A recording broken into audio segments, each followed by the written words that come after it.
This is the honest truth about NBA 2K26. After about 7 days of playing this game over the past week, y'all, I wanted to wait a little bit before I put out my honest review because I'm still getting a feel for the game. We're still learning the game and all the little nuances and intricacies of this game. But overall, so far, the honest truth about 2K26, it is a lot of fun. It's definitely the best 2K that we've had in a while, but it's not perfect. And we're going to go over that in today's video. As you guys can see, I just got a little rec gameplay. Shout out my guy Corner. We hopped into the rec, the duo rec. Actually got some really good randoms with us, so fire gameplay. But first, y'all, it says in Luke chapter 12, "Be ye therefore ready also, for the Son of Man cometh at an hour when ye think not." Always follow God. Always follow Jesus Christ, y'all. Not every day is promised, okay? We don't know what's going to happen today, what's going to happen tomorrow. Every day is a blessing from God, so live every day to God, man, because you never know. You never know. But we're going to get into this video. The honest truth about 2K26, what would I personally rate this game? For me, I would say it's about an 8.5 out of 10. 8.5, maybe a 9. It's up there. I'm having a lot of fun with this game, and we're going to go over all the good stuff first. Because people always say, oh, wow, if you complain about the game, blah, blah, blah, that type of stuff. Well, I got to give credit where credit is due. I got to give flowers where flowers are due, y'all, because the devs this year, they really did listen. They listened to what a lot of the community had to say, and all throughout just the gameplay, the city, everything, you can tell that the developers actually took time this year to address community feedback, and really they tried. They tried, and that's all that I can ask for. Last year, it felt like they didn't try.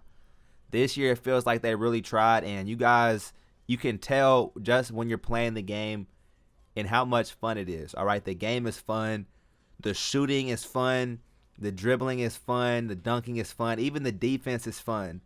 And we're going to get into that. We're going to touch onto that later because the defense isn't perfect. But in my opinion, it still can be fun if you're on the right build, if you have the right stick skill, the right positioning. But overall, the game as a whole, it feels fun. It feels fast. It feels fluid. It's not clunky and slow and all the type of stuff from last year on 2K25 that we didn't like. For the most part, it's gone.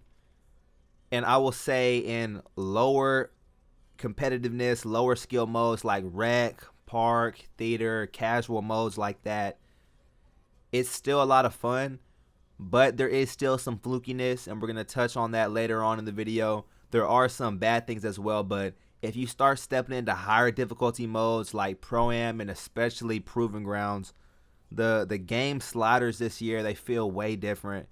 It feels a lot more rewarding for higher skilled players, for people who really do know how to play 2K and how to play basketball. This year, there is much more of a skill gap, for sure. For sure. But everything as a whole feels good. Maybe the passing doesn't necessarily feel the best. I would say passing probably feels worst out of the 4 categories. But dribbling feels really good. It's so much fun to actually be able to move and burst and combo and chain moves together. Especially for me, I love playing on small guards, 6'4" and under guards. I love having high ball handle, high speed with ball. I am going to make a build eventually with 99 ball control, 99 speed with ball, just like I had one last year. So me personally, I have a lot of fun dribbling.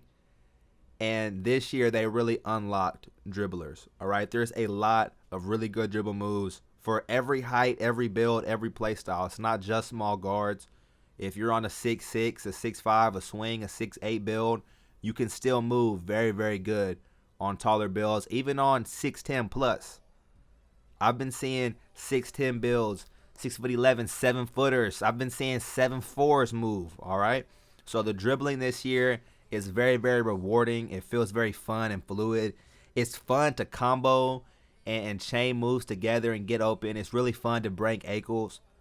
I love that ankle breakers are back. This 2K26 is definitely the best next gen 2K for sure. For sure. It's better than 25, night and day, hands down. It's better than 24, it's better than 23, 22, all that. If you guys want to argue that 2K26 is not as good as some of the old like prime 2Ks, like 2K20, 19, 17, that type of stuff, you can make that argument. But I think without a doubt, hands down, 26 is by far the best next gen 2K offering for sure. The dunking is fun as well. You guys see I'm getting contact dunks on this build. You can see the dunk meter. You can see greens again. Little stuff like that, y'all. It's just proof that the devs were listening. All right, we made a whole bunch of noise about that last year, and even though it took a whole year, they finally did it. We can see our green window again, and it's actually pretty responsive. The dunk meter feels pretty responsive. It feels pretty good. It's pretty easy to get contact dunks if you have a build with higher dunk. And overall, I would say the finishing just in general feels good because the layups are really good as well. If you're on a build with high layup, you can really excel this year. Maybe the worst part about finishing is close shot. I'm seeing a lot of centers and a lot of big men miss close shots underneath the paint, like wide open. And granted, probably a lot of them don't have 99 close shot, right? But in my opinion, you shouldn't really need a 99 close shot to make a wide open layup. But to each their own. And like I said, the defense feels good to me as well. On my build that has a 96 perimeter, 86 steal, 93 block, crazy speed, crazy agility. I posted my lockdown build. I know a lot of you guys have been loving the gameplay on that build. I have a lot of fun playing defense on the build, especially on this game. Like, it's fun to play lanes and get crazy steals. Defense is fun to me. It's fun to block shots and just wreak havoc all across the court. But even on my point guard build that you guys are seeing the gameplay of right now, I don't have any defense on this build. It's 25 perimeter, 25 steal, 25 block, all that. And I still play really good defense just because of my speed, my IQ, my stick skill, and positioning. The defense feels good to me as a player who I feel like I play really good defense, something I pride myself on. So I really enjoy it. And if they leave the game as it is, I do believe this is the best 2K in years. I'm not going to go out and say it's the best 2K ever. We're going to have to wait on that. We'll wait and see. But this is definitely the best 2K in a while. Best 2K on next gen for sure. Even with all the stuff they did in the gameplay, there's also a lot of little small quality of life improvements this year. For example, when you're walking into the rec or walking anywhere in the city, now you don't have to get out of your go-kart. You don't have to exit the go-kart or get off your skateboard or whatever. You can just drive right into it. The city is smaller now and it's way more compact. So much easier to get around. There's even the little stuff like the lifetime challenges. I really appreciated that as a player who I mostly only play multiplayer, my player modes. I only play rec, pro-am, proving grounds, that type of stuff. I don't really play my career or my GM, my league, that type of stuff. But I really appreciated that there was a reward for me to go through and play the stuff like the Learn 2K mini games and Triple Threat Park and the track, all this type of stuff, because there's rewards this year for it, like the lifetime challenges and cap breakers. All that type of stuff adds up and makes a big difference. Like I said, the city is smaller. It's easier to get around. You can swap builds in the middle of the city now, so you don't have to close app and go to the main menu. All this type of little stuff, y'all, from the gameplay to just the experience overall in the game, is just a lot more streamlined. And it's a lot of fun. It's a lot of fun. Now, the gameplay leap combined with the little small quality of life stuff is very, very good, but it's not perfect. Like I said, this game is an 8.5 out of 10, a 9 out of 10. So what is that 1.5 points they're missing? What is that 1 star that they're missing? What's the one thing holding them back? from being a perfect game, because everything is good right now. There's no clear meta. Every type of play style feels good, whether you're a shooter, a dunker, a center, a big player, small player. However you like to play, there's ways to excel at your play style in this game, even down to things like the takeover. You guys see I'm in Blur Takeover getting crazy meters. Apparently Blur Takeover is getting patched. I heard Laker fan and Joe Knows, they were talking about apparently the dunk meter with Blur is actually glitched. The dunk meter is not supposed to be huge like that.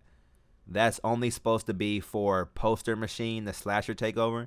But you guys see I have like an unmissable meter in Blur Takeover. So apparently they're going to patch that. But even if they patch it, Blur will still be a good takeover. For the most part, all the takeovers this year are good. Play take is really good. Sharp take, deep bomber take. They're all really good. Even the center takeovers, the crasher and the rebound takeover, they're all really good. So all play styles can excel this year. All heights can really excel this year. I've been seeing people get hate on small guards, but I'm frying on my small guard. You guys see what I'm doing on my 6'4", but even on my 6'1", now that I have 99 three-pointer, my 6'1" is going even more crazy in the park, in the rec, in Pro-Am, y'all. So I'll make sure to turn post notifications on because I got that 6'1" with 99 3 coming very, very soon for y'all. But even if you don't like the smaller players, big build, 6'6", 6'8", 6'9", 6'10", 6'11", every single height is viable this year. You can make whatever type of build, whatever type of play style that you prefer, that fits you best, and you can still succeed. So what's the bad part? Well, there's really two main flaws in the gameplay of 2K26. And they're minor flaws. It's not game breaking. Really, it's three, and we're going to get into. But none of these flaws are game breaking or just super frustrating, super unimmersive. But they are flaws. They do exist. And right now, the game's only been out about a week. How is this going to feel after it's been out a month, a couple months? How is this going to feel next summer when the game's been out basically a year and we're waiting for 2K27, you know? Right now, we're in the honeymoon phase. We're just so happy to not be playing 25, just to play something fresh and something new. But if they leave the game as is, how are these warts going to age? Because the shot contests need adjustment. The shot contests need work. If you guys have been keeping up with this game, you guys know the 7'4"s are dominating right now. Joe Knows just posted a Pro-Am video.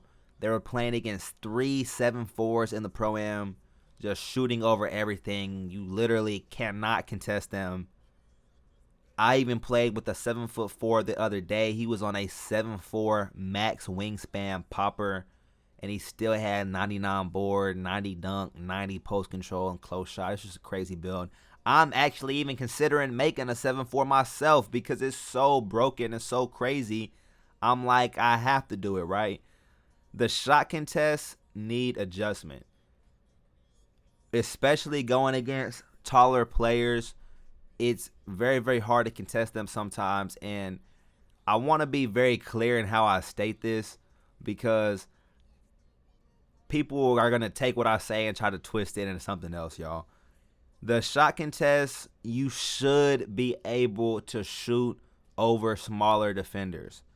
I'm not saying that the 7'4" shouldn't be able to shoot over the 6'4", right? You should be able to shoot over small players. Height should give you an advantage when it comes to shooting the basketball and just basketball period. You know, if you're 7'4", you should be dunking on the 6'4" too. You should be shooting over him. You should be dunking over him, rebounding over him, all that type of stuff, right? But when it's impossible to get a contest, that to me is where the issue is. When there's 6'10", 6'9" jumping at you with 99 block, 7-footers jumping at you with high block, high perimeter, max perimeter for a 7-footer, and the contest is popping up wide open consistently, that to me is going to be a problem. That's going to be an issue. I think 7'4" should be viable You should have taller stretch builds. It should be viable. But are we really going to be playing 3 7'4" and 2 6'8" as a lineup? Is that really going to be the meta? Because if so, if that's how the shot contest system is going to be, that's going to be very, very frustrating, very, very annoying to deal with. And the 7'4", they're not overpowered. I don't want to act like they're just game breaking, because there's ways to kill them. There's ways to take advantage of them. They are super duper slow. In the same way, a 7'4" should be able to shoot over you and dunk over you. A 6'4" should be able to run circles around the 7'4". The 6'4", you should be so fast that the 7'4" can't even keep up with you. When you guys are running up and down the court, these big, tall players, they can't even keep up. And speed really matters a lot this year. So don't think that 7'4s are just they're unpatchable, just the most broken thing ever. They're not. You can still beat them. But it is very annoying. And I think that it is a little bit too far where taller builds don't get affected by contests. So shot contests definitely need a buff. I like how this year you need to jump contest. I think that having jump contests be more meta, I don't necessarily mind it. I think that hands up contests should probably be buffed just a little bit, because if you're on a build, like I'm on my lockdown build with 96 perimeter, Hall of Fame challenger, 6'8" max wingspan, I don't feel like I should have to jump at literally every single shot just to get any type of contest, But I do understand if that's the direction they want to take the gameplay, and if that's how they want to do, fine. I like jump contests. I think that it's a good thing to upgrade your block and have jump contests in the game. But the shot contests overall need adjusting. Even for smaller players, shout out my guy Kang Dooms. He was telling me that on his smaller guard, he thinks that mini marksman needs a buff. And I would say that as somebody who also plays on a small guard with high 3-ball, I do think that the contest system on smaller builds does need to be looked at as well. Because in the same way on a 7'4", if you're too tall, it's impossible to get a contest. Sometimes if you're too short, it's impossible to get an open shot. And you can be 10 feet away from somebody and it'll still pop up and register a contest. And so if that's going to be the case, if it's going to be harder to get open shots, if you're going to shoot way more contested shots as a small guard, me personally, I really like the mini marksman badge. I think it's a pretty good badge where it's at. But I do have it on legend. So if they were to buff mini marksman as well, I wouldn't be opposed to that. I think that it might get kind of crazy as far as the fading threes and stuff like that goes. But me personally, I'm a fan of the fading threes, of the shooting being easier, because I have fun that way, y'all. I like to shoot threes. I like to shoot crazy shots and half-court shots, stuff like that. I like being able to hit crazy shots. If they tone it down, that'd be fine too. But I feel like, if you're getting dropped off to fading threes and stuff like that, you kind of have to tip your hat, because as somebody who takes a lot of fading threes, I know that if I mistime it, I miss. If I shoot a contested fadeaway 3, I really have to time it perfectly. Otherwise, it's a miss, and it's bad for my team. If you're going to take those type of shots, you have to make those type of shots. And if people are hitting contested shots on you, if they're hitting contested fadeaways, then you kind of have to just tip your hat, The other thing I had to mention is the steals.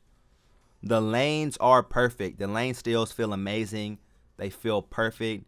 But the on-ball steals need work as well. Pluck steals have to exist in the game, just for pure balance sake. All right, a pure lockdown with 99 perimeter, 99 steal, legend glove, he should be able to rip you. He should be able to rip the center dribbling up the court. He should even be able to rip the point guard with decent unpluckable if he's not dribbling good. All right, 99 steal, you should be able to get pluck steals and to rip ball handlers this year. And the state that they're in, it definitely needs a buff. All right, it definitely needs a buff, because it has to at least exist. Knowing 2K, they're going to make it where they try to patch one thing, they try to just boost it a little bit, and they boost it way too much. So I want to be real clear when I'm saying I don't think that plucks need to be OP again. I just think that they have to at least be in the game. A lockdown should be able to pluck you and rip you.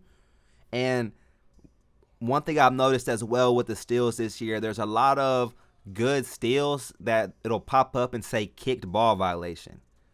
Like it feels like the kick ball frequency in the sliders is up way too much because there's a lot of clean steals that get called kicked ball.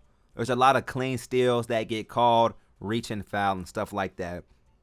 And that brings me into the final point, the third big issue. As far as the gameplay, really the shot contest and the steals, those are the only two things that I can really complain about. And even then, it's not game breaking. Like I said, if they leave it as is, this is still the best 2K in a while.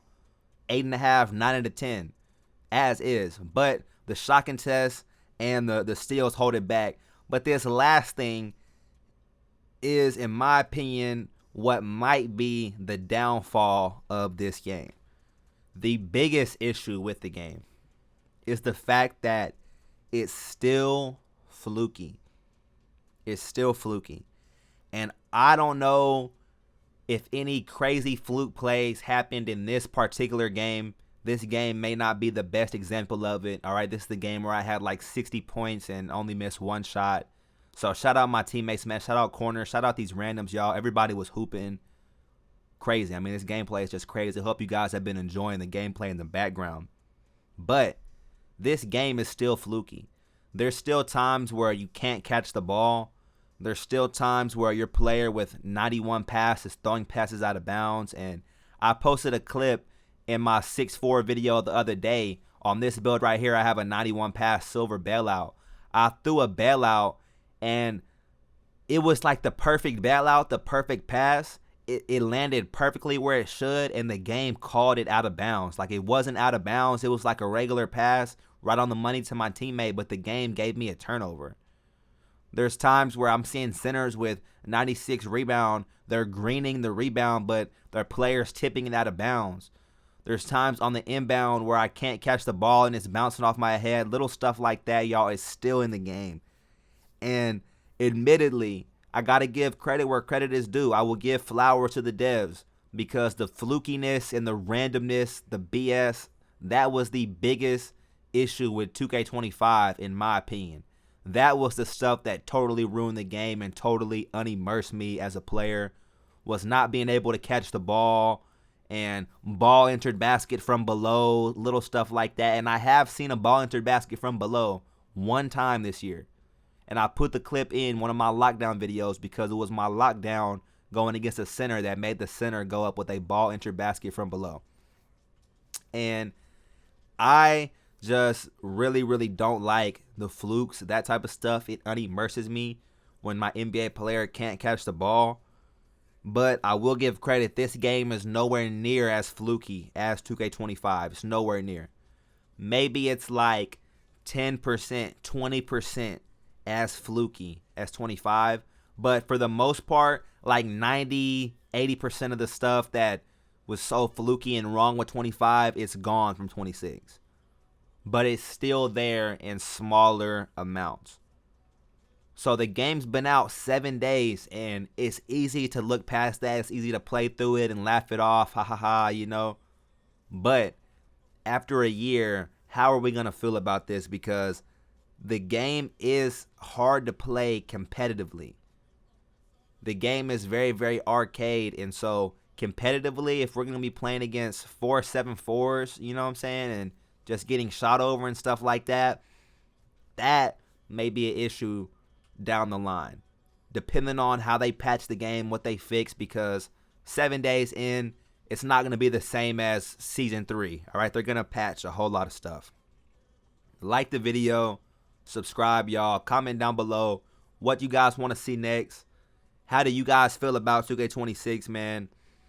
Is the game too arcade for you? I'm going to do a video pretty soon on the simulation versus arcade debate, because this game is definitely the most arcade 2K that we've had in a while. And me personally, I'm loving it.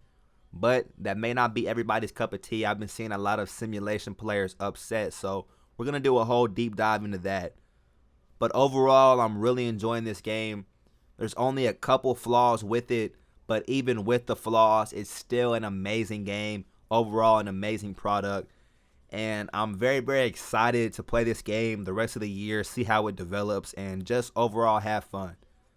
So like the video, I'm going to be dropping all types of videos for y'all, daily videos. So make sure to turn on the post notification bell so you don't miss an upload. And be sure to follow God, y'all. Be ready. The Son of Man, Jesus Christ, he's coming back at an hour when you think not. So always stay ready. Always have oil in your lamp, man. You never know when time is up. So like the video. Have a blessed rest of your day. And peace.